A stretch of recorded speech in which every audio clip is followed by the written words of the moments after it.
샬롬. 평강의 하나님이 오늘도 여러분들에게 평강을 주시고 또한 여러분의 삶을 복되게 하실 줄로 믿습니다. 다 함께 기도하겠습니다.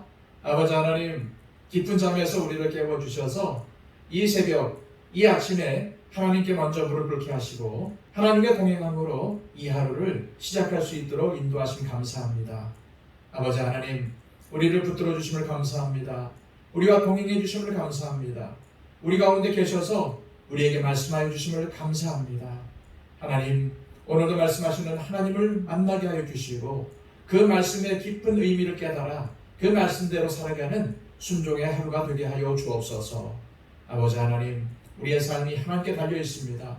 오늘도 많은 사람들 앞에서 하나님을 증거하게 하여 주시고 우리의 말과 행동을 통해 하나님 살아계심을 나타내게 하여 주옵소서. 무엇보다도 오늘 우리의 삶의 목표는 하나님께 영광 돌리는 것이 되게 하여 주시고 우리의 삶의 끝에는 하나님과 동행했다는 아름다운 고백이 나올 수 있도록 인도하여 주시옵소서. 아버지 하나님, 하루를 마치는 그날까지 주님 우리를 붙잡아 주시고 우리와 동행해 주실 줄 믿사옵고 예수 그리스도의 이름으로 기도하옵나이다. 아멘. 다 함께 찬송가 279장 찬양 드립니다.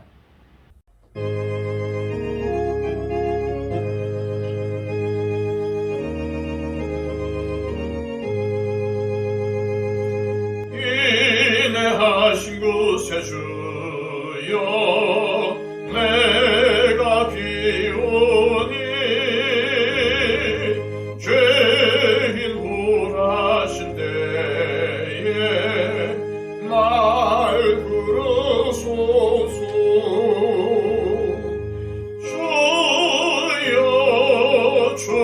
주여 내가 비오니 죄인 홀하실 때에 날 부르소서. 자비하신 보좌 앞에 꿇어 엎드려 잘못하고 회개하니 믿음 주소서.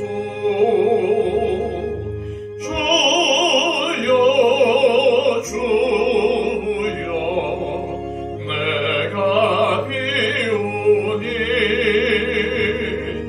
죄인 홀하실 때에 날 부르소서.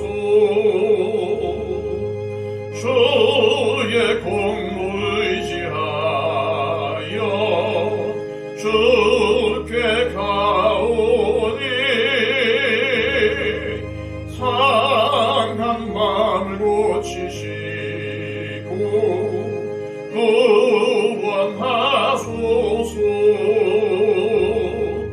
주여 내가 비오니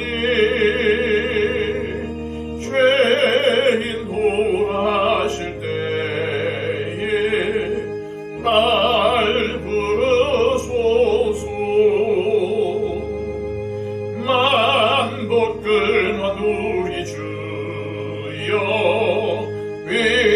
위로하소서. 우리 주와 같으시니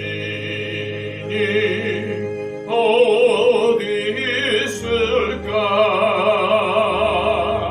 주여 내가 비오니 죄인 홀하실 때에 날 부르소서.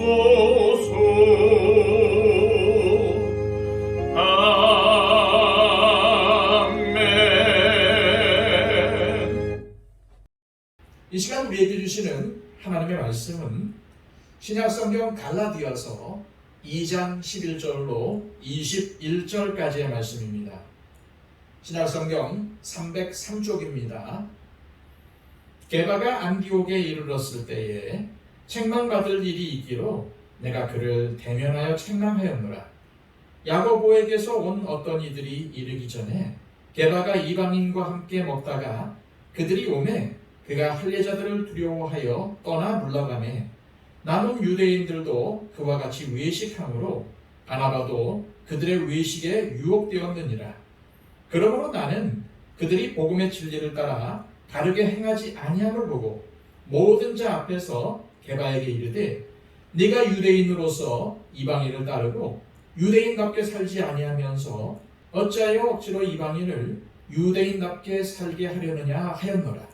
우리는 본래 유대인이요 이방 죄인이 아니로되 사람이 의롭게 되는 것은 율법의 행위로 말미암음이 아니요 오직 예수 그리스도를 믿음으로 말미암는 줄 알므로 우리도 그리스도 예수를 믿나니 이는 우리가 율법의 행위로서가 아니고 그리스도를 믿음으로써 의롭다함을 얻으려 함이라.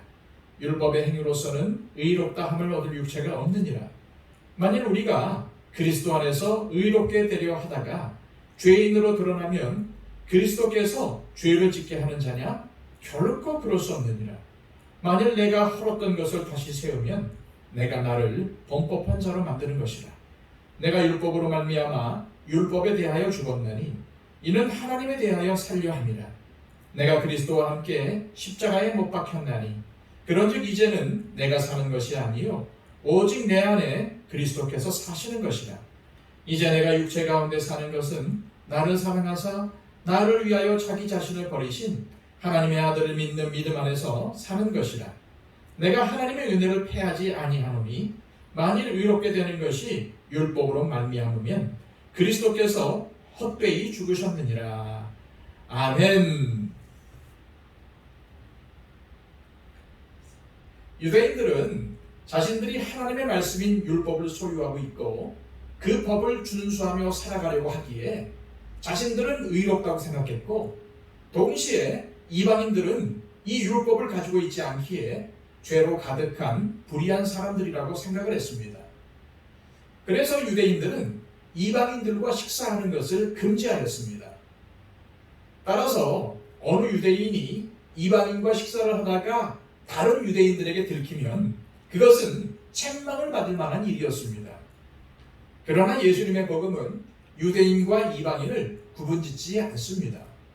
예수님께서 그 둘 사이의 벽을 허무셨기 때문입니다.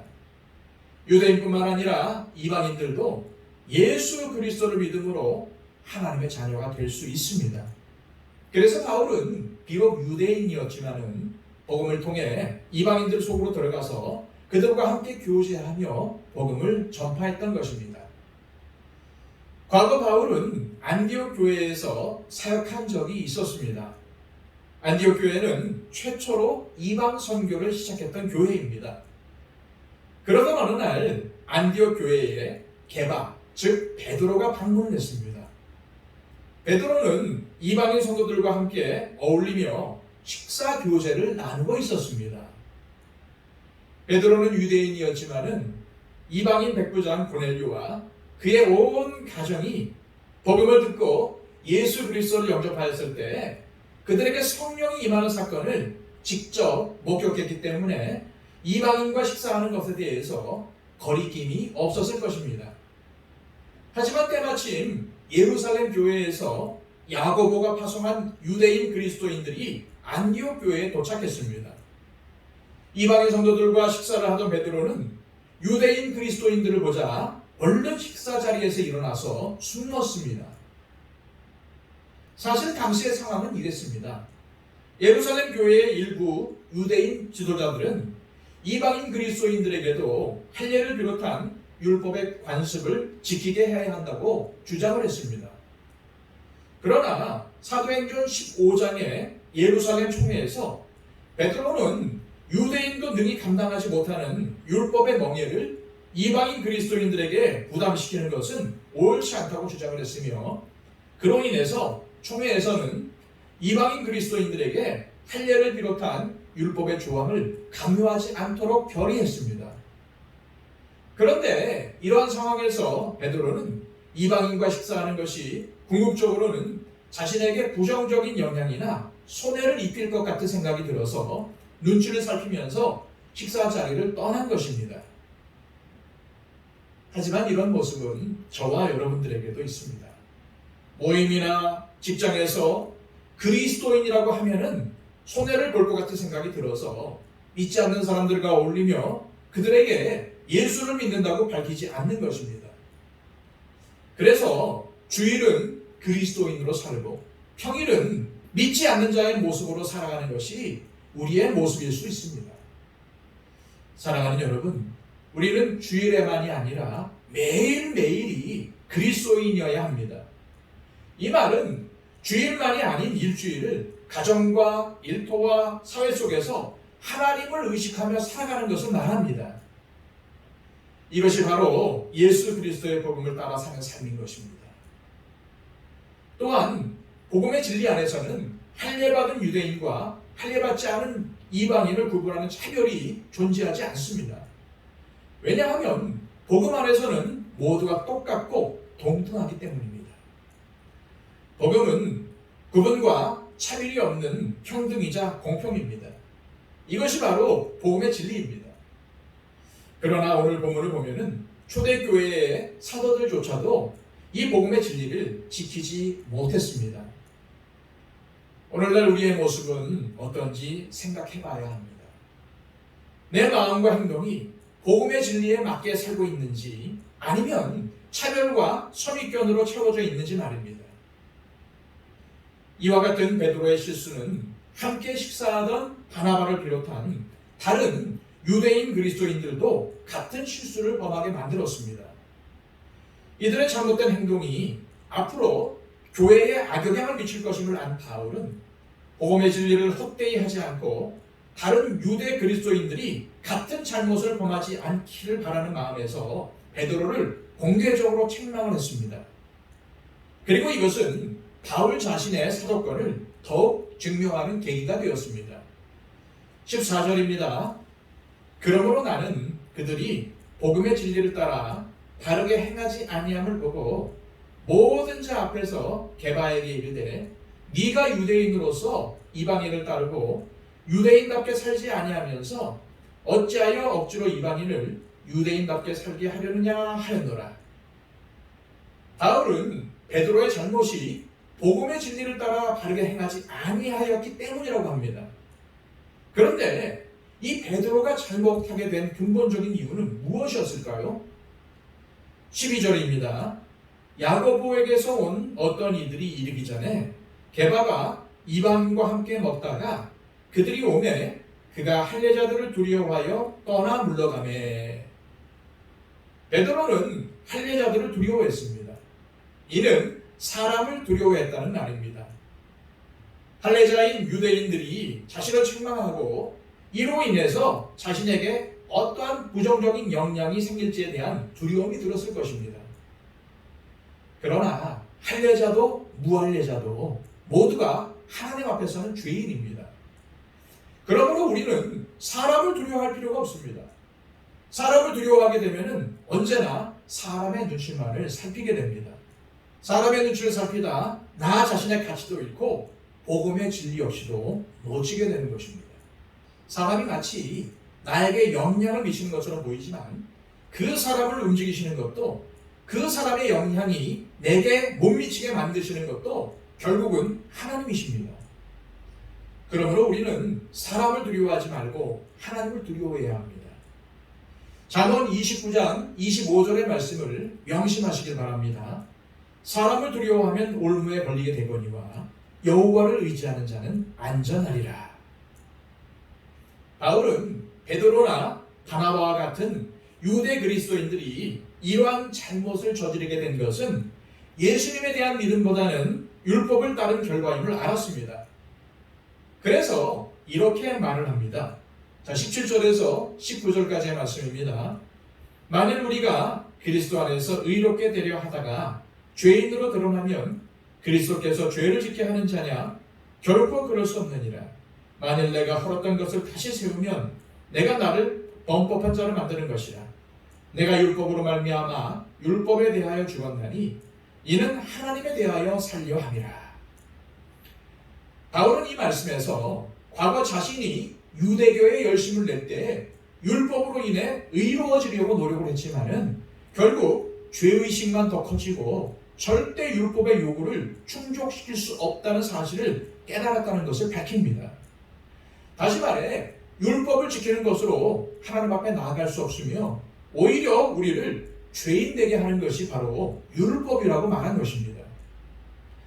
하지만 예수님께서 십자가에 달려 죽으심으로 그리스도인들은 율법에 대해서 자유하게 되었습니다. 이것을 진정으로 깨달을 때에 우리는 20절의 고백을 할 수 있는 것입니다. 내가 그리스도와 함께 십자가에 못 박혔나니 그런즉 이제는 내가 사는 것이 아니요 오직 내 안에 그리스도께서 사시는 것이라. 이제 내가 육체 가운데 사는 것은 나를 사랑하사 나를 위하여 자기 자신을 버리신 하나님의 아들을 믿는 믿음 안에서 사는 것이라. 내 안에 그리스도가 사시는 것이라. 이 짧은 구절 안에 예수 그리스도의 죽음과 부활이 들어있습니다. 과거 죄악된 옛사람의 모습은 십자가와 함께 끊어버리고 내 안에 계신 예수 그리스도와 함께 새로운 삶을 사는 것이 진정한 그리스도인의 삶이라는 바울의 고백입니다. 그렇습니다. 그리스도인으로 산다는 것은 그리스도의 사랑 안에서 하나님의 긍휼 안에서 성령님의 보호를 받으며 사는 것입니다. 이것이 나를 사랑하사 나를 위하여 자기 자신을 버리신 하나님의 아들을 믿는 믿음 안에서 사는 실존적인 삶이며 우리의 고백이 되어야 합니다. 그래서 이 믿음 안에서 사는 삶은 세 가지의 변화가 있어야 합니다. 나 대신에 그리스도가, 율법 대신에 믿음이, 과거의 옛사람 대신에 새사람이 내 안에 존재해야 합니다. 이 시간 기도하실 때 하나님, 우리가 살아가는 것은 오직 우리를 의롭다 칭해 주시는 하나님의 은혜 때문입니다. 주님이 주신 그 은혜에 감격하며 살아가게 하시고 혹 아직도 남아있는 옛사람의 습성으로 인해서 복음의 진리를 망각하고 다른 사람을 차별하거나 혹은 내 의로움을 구하고 헛된 영광을 바라는 삶을 살지 않게 하옵소서. 또한 사람을 두려워하지 않고 오직 하나님만을 의식하며 믿음 안에서 살아가게 하여 주옵소서 라고 기도하시기를 바랍니다. 그리고 우리의 중보가 필요한 모든 분들을 위해서 중보해 주시고 또 한국교회와 우리 더처치를 위해서 또 선교사님들의 사역을 위해서 간구해 주시기를 바랍니다. 기도하겠습니다.